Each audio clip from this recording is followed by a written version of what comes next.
Limbayat police station सूरत city. Limbayat police ने कुछ ही घंटों में दंगा अपराध के आरोपी को गिरफ्तार कर लिया। दिनांक 25 जनवरी 2025। पुलिस आयुक्त साहब श्री एवं विशेष पुलिस आयुक्त साहब श्री एवं उप पुलिस आयुक्त साहब श्री जोन 2 के साथ सहायक पुलिस आयुक्त साहब श्री डी डिवीजन सूरत शहर के साथ पुलिस निरीक्षक S.B.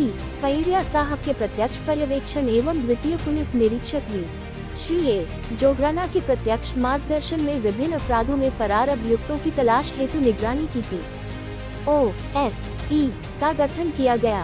DR ओडद्रा और निगरानी कर्मचारियों के साथ पोस्ट ऑफिस क्षेत्र में गश्त करते समय मारुतिंगा गली नंबर 02 प्लॉट नंबर 142 के सामने सोसाइटी के निवासियों के बीच किसी सामान्य बात को लेकर झगड़ा हो गया। निगरानी कर्मचारियों को आरोपियों के बारे में जानकारी मिली। पुलिस ने अपने व्यक्तिगत एवं विश्वसनीय मुखबिर के माध्यम से उक्त अपराध में संलिप्तता के संबंध में सूचना दी। मानव संसाधन के आधार पर दंगा फैलाने के अपराध के आरोपियों को कुछ ही घंटों में गिरफ्तार कर लिया गया है। ताज़ा खबर देखने के लिए देखते स्टार न्यूज नेटवर्क। जय हिंद।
સર, કંઈક લિંબાયતમાં મારામારીની ઘટના સામે આવી, વિડીયો વાયરલ થયા હતા, કઈ રીતની કાર્યવાહી, શું કારણ સામે આવ્યું છે, કઈ રીતે ધરપકડ?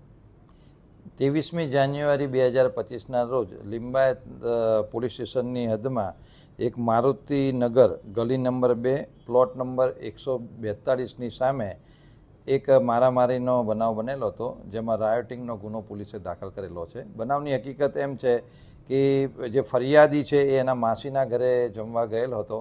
એ દરમિયાન સોસાયટીના માણસો એની માસી જોડે કૂતરાની બાબતમાં બોલાચાલી કરતા હતા, જેમાં આ જે ફરિયાદી છે એ એના માસીનું ઉપરાણું લઈને એ ભાઈઓ સાથે ચર્ચા કરતા હતા। તો સોસાયટીના માણસોએ તેની પર એસોલ્ટ કરેલો અને કહેલું હતું કે તું બહારનો વ્યક્તિ છે, તારે અહીંયા બોલવાની જરૂર નથી, એમ કરતાં તેઓ ઉપર મારામારી કરેલ હતી, જેનો સોશિયલ મીડિયામાં વિડીયો પણ વાયરલ થયો હતો। પરંતુ પોલીસ તાત્કાલિક હરકતમાં આવીને તુરંત જ ગુનો દાખલ કરીને જે આના માણસોને તરત જ ગણતરીના કલાકોમાં અટક કરી લીધેલા છે।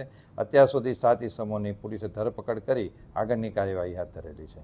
મહિલાઓ પણ દેખાઈ રહી છે અને હા, એ તમામ જેટલા આની અંદર ઇન્વોલ્વ છે તમામની સામે પોલીસ કડકમાં કડક કાર્યવાહી લેવાની છે અને લો એન્ડ ઓર્ડરને મેન્ટેન કરશે।